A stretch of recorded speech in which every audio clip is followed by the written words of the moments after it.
চিত্রনায়িকা অঞ্জু জন্ম ফরিদপুর, শৈশব কাটে চট্টগ্রামে। আসল নাম অঞ্জলি ঘোষ।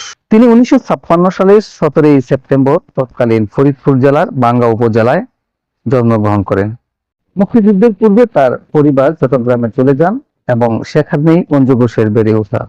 অভিনয় জীবন শুরু করেন যাত্রাপালা থেকে।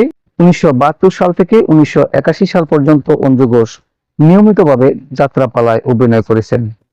তিনি প্রথম অভিনয় করেন আশীর্বাদ সিনেমায়। তবে তার অভিনীত প্রথম মুক্তিপ্রাপ্ত সিনেমা হলো সওদাগর, যা নির্মিত হয় 1982 সালে। পরিচালনা করেন এফ কবির। প্রথম সিনেমাতেই তিনি সুপারহিট। সওদাগরের পর অঞ্জুর একের পর এক সিনেমা ব্যবসা সফল হতে থাকে এবং তিনি দ্রুতই জনপ্রিয় হয়ে ওঠেন।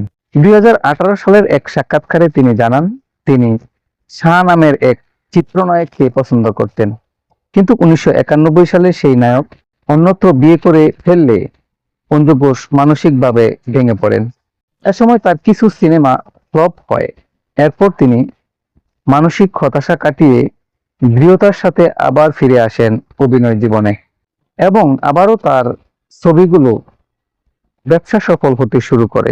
অঞ্জু ঘোষ অভিনীত সবচেয়ে ব্যবসা সফল এবং ঐতিহাসিক সিনেমা হলো বেদের মেয়ে জ্যোৎস্না। এটি মুক্তি পায় 1989 সালে। বাংলাদেশের সিনেমার ইতিহাসে সর্বাধিক আয় করা 1 নাম্বার ব্যবসা সফল সিনেমার তালিকায় স্থান করে নিয়েছে, যা আজও এক মাইলফলক।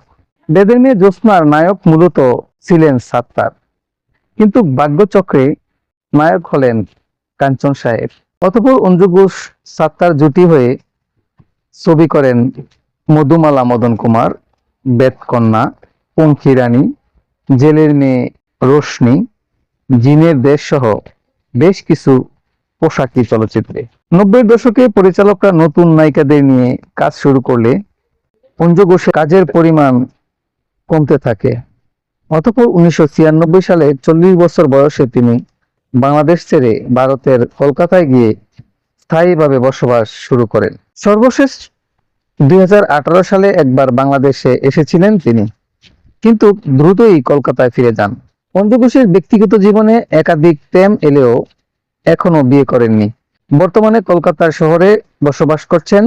একাকিত্ব জীবন যার সঙ্গী। সৃষ্টিকর্তা ওনাকে ভালো রাখুক সেই প্রত্যাশাই করি।